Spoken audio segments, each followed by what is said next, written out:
Hello guys, it's Zed and today we're going to be taking a look at the art of Killing Floor 2. This is actually an old art book they actually released when Killing Floor 2 was first announced and was being released in early access. And of course, as I've only started playing Killing Floor in 2021, I thought I'd go back to this and just have a look at some concept art. And there's actually a lot cuts from this game, because I know they were supposed to make crawlers climb on walls and Scrakes were supposed to have grapple hooks and all this, but it was cut due to the constraints at the time. Of course, now that Killing Floor 3 has it, I thought we'd just go back and take a look at what Killing Floor 2 was supposed to be. I am proud to introduce the art of Killing Floor 2, Tripwire Interactive's first art book, hopefully many more to come. Spoiler alert, it didn't actually. We only have this one, to be honest, so yeah, we didn't actually get any more. For Killing Floor 2, we wanted to create an open-ended universe that would not constrain our creativity in any way. As a result, Killing Floor 2 has been and remains such a special project to work on. We have laid the foundations with a blend of modern near future and makeshift weaponry, while an array of mutated and biomechanical monsters stalk the player in unique environments. So this is actually an early look at what Killing Floor 2 was supposed to be, and as you can see, you've actually got crawlers on the ceiling here and on the walls. Like I mentioned before, they were going to add that as a feature in Killing Floor 2, but it was actually cut due to constraints. I noticed as well, this image makes the game look a lot more darker and scary than it actually is, because Killing Floor, it sort of has that gritty feel to it, a bit like Killing Floor 1 in a way. But you see, it's strange because when we actually got to Killing Floor 2, I mean, it did have some horror, but it's more of like a polished science horror. We've also got some kind of flesh pounds in the back here, which is interesting. It looks very different, so this was probably a concept of the flesh pound, which we actually never got to see. And we've also got an early look at Biotics Lab. I can't actually remember which one Biotics Lab is, because we got two different types in Killing Floor 2, but as you can see, again, it just looks so much darker and grittier. You know, when we actually got to Killing Floor 2, it was more of like a polished science horror kind of thing, but yeah, as you can see, it's a lot more, well, it looks like a lot more darker and scarier, but you know, just didn't get that in the end. And again, here you've got what looks like a concept of a map, which never got released. This sort of looks like Killing Floor 1. Like you can see, you've got like a walkway around here. Yeah, this looks like something straight off of Killing Floor 1, like the lighting and everything just gives you that impression. And even break it down and show you how it works as well, which is quite nice. And again, this actually does look something more like Killing Floor 2, because we see these servers in like some of the maps. You got different types of machines as well. And again here too, you can see it. They went for more of a horror theme, but I don't know what went wrong during production. Because I mean, we obviously didn't get this, but it's an early concept of what it could have been. But of course, in the end, they decided to go with more of a polished science horror theme. And you've also got some Zed concept here. You got like different Zeds on the operating table. The Zed's head on some kind of stand, and it's been scanned here. Looks weird. I understand they didn't go for this. It just looks weird, but I'd understand more like this kind of thing where they've got the full body on there. They've also got some kind of tree thing with Zeds on it. I think we've sort of seen that. Yeah, we've seen bits of this around the maps, and you got again. You've seen this actually in Biotics Lab. Yeah, this is like a really early look at like how they were concepting the whole game. Obviously, it's changed quite a lot. This is actually the proper image of Biotics Lab. This is what you can see here. As you can see, if you compare it with like the old pictures, like, you can see they've gone for a lot more polished science horror. Don't know, I do much prefer the older pictures, to be honest, compared to this, but still doesn't look bad at all. And then we've got an early look at Burning Paris. Wow, actually looks a lot different. Like, you know, without all of the futuristic lighting and stuff, it looks like a Killing Floor 1 map. As you see, it looks a lot more gritty, a lot more apocalyptic. And I think this is sort of like what we got in Killing Floor 2. A bit gritty, futuristic. Yeah, these doors look very futuristic, so it did sort of come true. And I think, to be honest, they did sort of go with this gritty, futuristic setting at first, and then further Killing Floor 2 went on, they sort of lost that, which is a shame. It would be nice if this sort of theme continued, but yeah, it just seemed like the more years the Killing Floor 2 went on, we sort of lost this feeling of like apocalyptic horror. This is actually outside Burning Paris, as you can see. I remember those doors, they lead up to the stairs, and again, look at the crawlers, like the dark lighting just gives it that Killing Floor 1 horror. You see, I actually much prefer this over Killing Floor 2's actual Burning Paris. Like, it just looks so much scarier. It has more of like a horror feeling. Yeah, this is the stairs, which basically leads down to this street, as we can see in Burning Paris. And this is actually the stairs I was talking about before. So you go down these stairs, it leads outside. You also got the concept posters here, which we can actually see in Burning Paris. And yeah, you also got the graffiti as well. You can actually see this a lot in the newer maps. Like, I remember this stop cloning graffiti in Spillway. With Killing Floor 2, it was really important to us to make the levels come alive and be believable as places where people used to live. We wanted to imagine up a whole world of graffiti that needed to be bedded into the backstory, derived from the Killing Floor universe and directing the player's attention to the Killing Floor universe. Yeah, again, in Killing Floor 2, it didn't really go into that much story, to be honest. Like, Killing Floor 1 did have more of a story. Whereas, you know, Killing Floor 2, we just went to Paris, that's it. But, I mean, I imagine with Killing Floor 3, they're hopefully going to be adding more story in. And, yeah, this is actually what Burning Paris looks like currently. As you can see, yeah, again, the lighting looks a lot more cleaner. Like, the streets look a bit more cleaner. You know, again, looking back at the old pictures, like what these concept pictures, again, I would much prefer this. Like, honestly, this does look a lot more grittier, like Killing Floor 1. And again, you also got the underground metro. Looks something straight off of Transit from Killing Floor 1. Oh, Outpost, here we go. This was actually based far north of Norway, which I actually didn't know. So Outpost is actually based around Norway, which is another part of Europe, I think. Oh, mate, look at this. They're actually going into, like, full detail. Of course, I might be able to zoom in, actually. Yeah, they've got, like, loads of notes and stuff, like, showing how things work. Like, if Killing Floor 3 had this level of detail, I'd be pretty impressed. World War II German bunker has a strong and vertical profile, which will work well for a section of the facility. Of course, this isn't actually relevant information to help you survive, but, you know, like, looking at the actual concept of it is pretty cool. Like, just these notes as well that go into detail, it basically brings out a lot in the game. Makes you appreciate, you know, the level of detail they've put into it. And yeah, Outpost was supposed to have this bluey atmosphere, which they sort of had. They did sort of stick to this, but except I think again it was a bit more polished. But oh wow, look at that! Like, it looks very abandoned, you know. Whereas I think with the actual Outpost in Killing Floor 2, it didn't really give that same feeling. But like, this looks very run down, of course. And you've actually got different vehicles here. One of our visual pillars is always Horsing Corporate. We wanted Horsing to be part of the world visually. In this case, we explored what Horsing vehicles might look like for transporting large amounts of Zed specimens. And yeah, again, it just looks a bit more grittier with these concept images. Like, of course, coming to the actual map, it just looks a bit more futuristic. Like, the concept art just gives off like Killing Floor 1 feelings, and it's just kind of wish we had that, to be honest. But, you know, Killing Floor 2's actual maps aren't that bad at all. Like, look at this as well. This is what I'm talking about, like the dark grittiness of it. Like, if we had this would actually be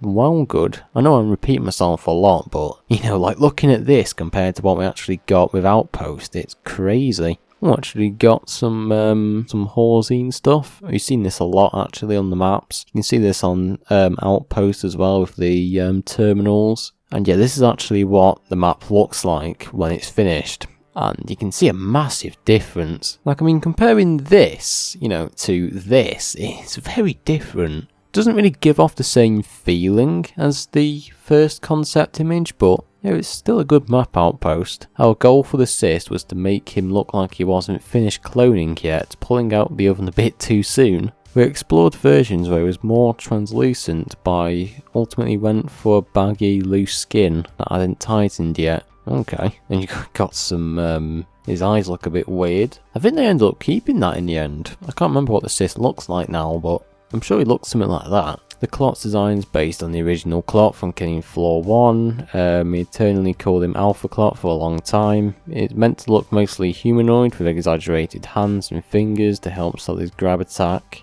What are these supposed to be? Are these meant to be like his eye concepts? See, you've got different models for him as well. And yeah, I think they're meant to be his eyes. Oh wow, the slasher looks different. Like, what is this? He's got like some kind of face mask or something. Like he's got some kind of face mask merged into his skin. He's also got something on his back as well, like spikes. The slasher's clot visuals came mostly from his animation set, which was finished before his visual design. It was sporadic, twitchy, clearly insane and covered with self-inflicted wounds.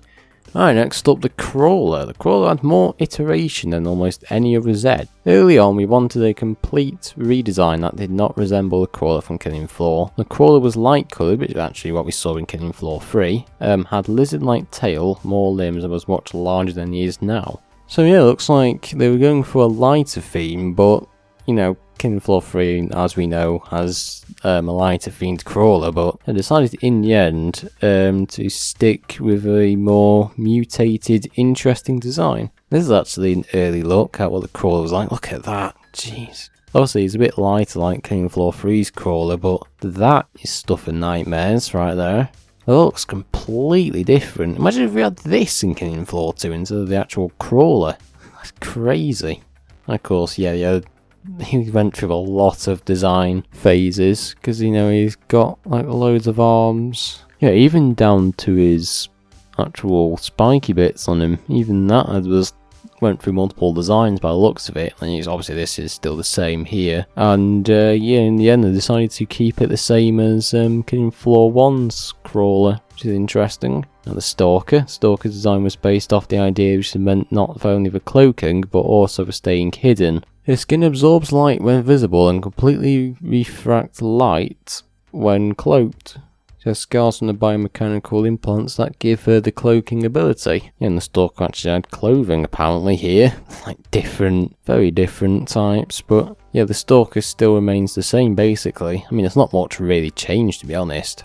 I think she had more claws, didn't she? Yeah. There was one core goal for the bloat, make him the fattest, most gross zombie-like creature to grace a video game. The nipple rings from the original Killing Floor were removed to reinforce the idea that all Zeds were made from the same source. And you go, what is this? Okay, so apparently they were supposed to swallow players or something. We got some kind of Jabba the Hutt kind of concept here. I don't know if it was actually bigger than Killing Floor 1's bloat. Might have been. Oh yeah, the Gorefast. We've actually seen this quite recently with Killing Floor 3. The Gorefast remains largely unchanged from the original Killing Floor. One goal with Killing Floor 2 is to push the colour and silhouette of each Zed to be more unique, more instantly recognisable to the player. The Gorefast already fit this given his red tone and asymmetrical body. We did explore strange versions of the Gorefast that walk on all fours and still had some skin left hanging on them, but he never made the cut. Yeah, and I wonder why. Okay, that's actually interesting. So his blade is actually inside his hands, like a Wolverine or something. Oh, there you are. There's the Gorefast on all fours, apparently. Makes no sense, but it would be quite interesting as like a variant, I guess. And yeah, there's the Gorefast. Obviously in Killing Floor 3, the blade is a lot more thicker. Still looks quite interesting. It's actually strapped to him, I think, the blade, rather than being embedded in his arm.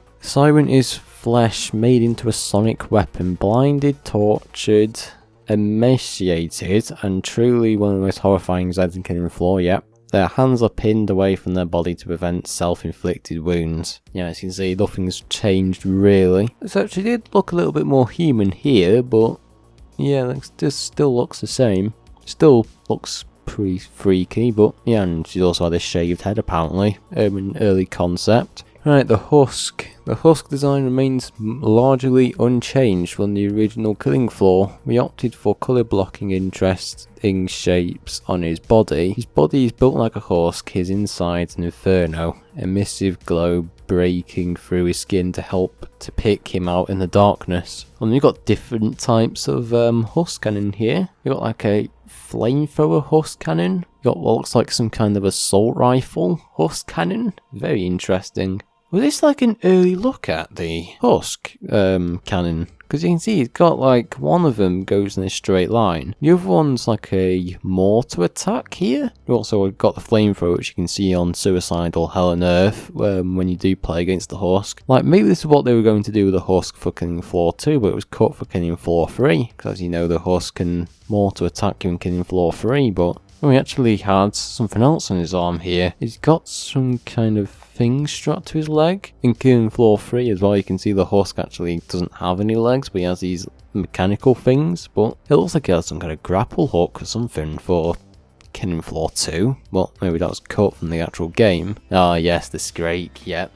I already know what they're going to show us here. The Scrake went through a lot of iteration. He originally had a backpack to process biomatter in the field. We were also experimenting with a harpoon gun that could pull players into his chainsaw, which we actually do see in Killing Floor 3 now. Ultimately, we went for a design that is similar to the original Killing Floor, but leans towards a mad butcher rather than a doctor. What does it mean, processing biomatter in the field? Is that just giving him health or something? Is that just like Hans' way of healing? Like something like that, maybe, I don't know. But yeah, you got like different types of chainsaws. I mean, the script looks a bit more feminine with those two chainsaws there, but something straight off of Resident Evil here. He looks a lot bulkier, look at that. Can you imagine if we had that in Killing Floor 2? Jesus. You also got the harpoon concept here. You know, whereas Killing Floor 3, it was more embedded in his arm. Looks like it was an attachment on his other arm, and again that looks like something straight off of like Gears of War or something. I don't know why it reminds me of that, but yeah, it's definitely very different. And again, we've got the biomatter processing here. I don't exactly know what it's meant to do, but it never made it in the game, so we have no idea. We also got different concept of his mask as well, which is quite nice. I'm guessing with Killing Floor 3 they went for the same thing of doing many different concepts with his mask. The biggest design change on the Fleshpound was his silhouette and body form. We wanted him to be truly hulking. The idea is that the threat of a Zed can be communicated by size, how mutated or biomechanical it is. More detailed mallets were explored but dropped out due to polycount limitations, so the Fleshpound was actually going to be a lot bigger than he actually is, but I guess again he had limitations due to it being on Unreal Engine 3 at the time. And yeah, again on his chest piece there's different types of lights here. I actually don't remember what it looks like now, but this is like early concept of it. Also got early concept of how the Fleshpound's grinders are going to be attached. It looks like here as well, his head is like fully metal rather than flesh. Interesting. And also again you got concept of his visor here, and you also got an early look at the drills as well, which looks very different from the actual Fleshpound, but still pretty interesting. Hans is meant to look like a sadist. For him, pleasure becomes pain. Self-inflicted wounds and barbarically attached. The exoskeleton rounds out the design. His suit is meant to look like the peak of Nazi-era technology. Emissive glow and lights on the character communicate the current stage of battle. And it's like, oh, he looks very different. Yeah, Hans looks a bit more female there. Somehow. He's actually supposed to have German symbols on him as well, but that was cut from the actual game. I mean, he's actually gone bald here. He is bald, isn't he? Yeah, I think Hans is actually bald, so yeah, that was the idea in the end, I think. And yeah, he also has his eye pieces here, and his different exo suits. And of course, he's a big fan of gas as well, no surprise there, and that's actually what he looks like. Did he actually have hair though? I don't remember him having hair. No, he didn't. No, that's like a very early image of him, but yeah, he did not have hair. I remember that. Oh yeah, the meat system, the gore. You can see there's a lot of detail gone into it. I'm glad they've actually kept that up with Killing Floor 3 as well, because now that Killing Floor 3 is on Unreal Engine 5, we've obviously got a lot more gore and detail. And we got a look at Berserker. Of course, got the nail gun, the eviscerator, Crovel, all of the weapons which you can still see in the game to this day. Oh yeah, then we got the Crovel, we've got the pulverizer, actually goes into detail how it works, ejection port, firing pin, dust cover, business end, which I guess is the end you hit the Zed with, shotgun shell fires upon impact within an object. Then you got the nail gun there. See, there's like a bunch of nails strapped together in a magazine. That's pretty interesting. That is pretty damn cool. Never even seen that before. Oh yeah, the eviscerator. This is the magazine, I'm guessing? I mean, that blade is for chainsawing, I believe. Yeah, that's actually the bit that fires out the gun, that blade. And then this is for close combat. I'm guessing this is like the engine that basically makes the gun work. Pretty cool. Like, if we had this level of detail with Killing Floor 3's weapons, I reckon it would be really successful. Yeah, you also got an insight on how it works as well. You know, obviously you got a Commando next. And yeah, again, Commando still has the same weapons we can see to this day. You got the AK-12, Scar, Bullpup. Actually got the AR-15 here, which is actually quite nice. Yeah, we got the SA-80 Bullpup, Kalashnikov AK-12, got Scar. You see, it would be nice to have broke this down a little bit more, but I guess we already know how assault rifles work. All new medic weapons for the medic, especially designed just for you. A series of very special weapons, pistol, SMG, shotgun and assault rifle, all based off the same principles, caseless ammunition, so nothing to eject, and built-in healing darts with targeting, not to mention healing grenades that can also poison Zeds. This is basically talking about the HM tech weapons. You got the 101, the 201, the 301, the 401, also got the medic grenade and the scalpel, and yeah, you can actually see like the different ammo it uses as well, so it's like stuck in some kind of plasticky case thing, and then this is like the bullet that fires. Apparently you got the primer there which can fire the bullet. As you can see, each weapon actually has like bigger bullets. Like, this looks like it has larger bullets for the assault rifle. That's got shotgun shells. The pistols look like it has a smaller bullet, obviously, because it's a pistol, but definitely quite interesting to see how it works. You can actually see like the, you know, little plasticky cases inside the magazine. Shows you how it works. And yeah, of course, we got the support, one of my favourite perks. Got double barrel, the combat shotty, the AA-12. Got this classic grenades and the machete. Yeah, you got the SG-500. And she got double barrel boomstick. And for combat shotgun, you got the AA-12. This looks like, is this the default skin for the AA-12? It looks like it. Oh yeah, and I forgot as well, because support like basically does multiple perks. You got the flamethrower, the 9mm pistol, katana. I think, yeah, later on they did turn this into like more of a survivalist, but I think from what I'm seeing, it looks like the support was supposed to be like a survivalist kind of thing. Oh, we've also got the early look at the perk, which I've never actually got introduced. So this was supposed to be like the martial artist perk, which they were going to introduce like a while ago, but it was actually cut from the game, and I think instead it was replaced by survivalist, but it's definitely quite interesting. Got firebug there, obviously, got the flamethrower, and I've actually got the welder here. Actually got a very detailed look at it. I'm no expert with welders, but definitely does look pretty interesting.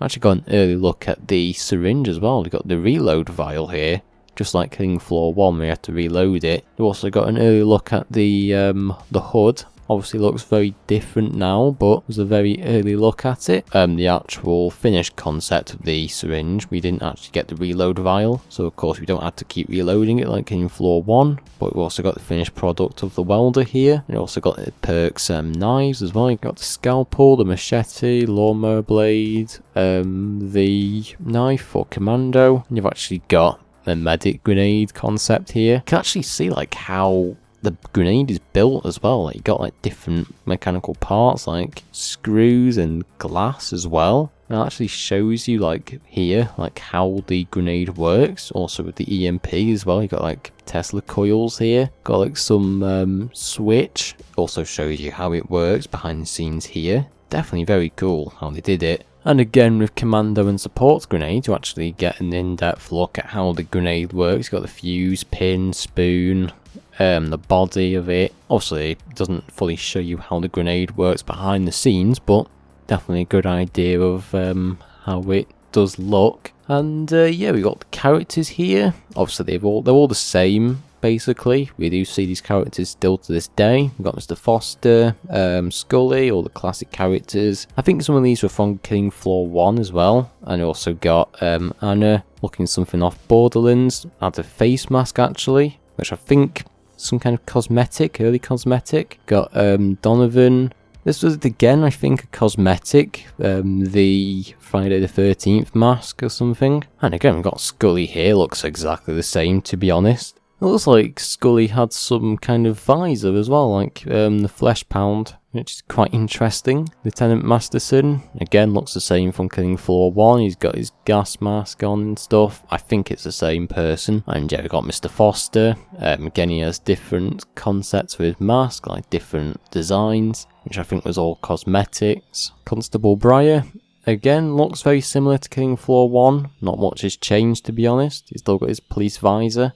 Reverend Alberts, again, looks the exact same for Killing Floor 1 and Killing Floor 2. I don't actually remember if he is in Killing Floor 1, but I'm pretty sure he is. And here you got Hayato, which of course has more of like a Japanese outfit or something, and he's got most tattoos. I think this is basically the same. I don't think much has changed here. We actually got a look at the trader as well, although we never actually seen her in person. Also, obviously we know she's French, but that's about it. We actually got some early concept of the trader pod here. As you can see, it has like multiple legs or something. And I actually didn't know this, but the trader actually stands for Tactical Remote Air Deployed Equipment Replicator, which is quite interesting. I know I'm not going to remember all that, but I mean, I didn't know the trader even stood for something, to be honest. And yeah, again here in the trader, we're actually supposed to see the trader in person, but apparently we never got that. So yeah, it looks like the trader was actually meant to be a person, just like Killing Floor 1, but unfortunately we never got to see her, so all we can hear is her voice over the radio. And of course here we've got the actual finished trader. This is what we actually see in Killing Floor 2 now. And this is the exact same screen as what we can see on the trader. And yeah, that's about it really. That is everything from the art book for Killing Floor 2. You know, going through all of this, there's a lot of cut content, which I actually had no idea about. You've got like different types of traders, different types of Zed. You've got cut attacks from Zeds, like the Scrake's harpoon gun. Crawlers were obviously supposed to climb on walls, but they never could because of the limitations of Unreal Engine 3. You know, it's pretty interesting to think, you know, Killing Floor 3 is now going to have all of these features. Well, most of them anyway, but yeah, Crawlers and Scrapes can now do their own thing on Killing Floor 3 without being limited to Killing Floor 2. And the maps as well look very different. From the actual early design concept to the actual like finished product, it looks very different. Well yeah, this is where I'm going to end the video here. Thank you for watching. Don't forget to like, subscribe, join Discord if you're new, and I'll see you in the next video.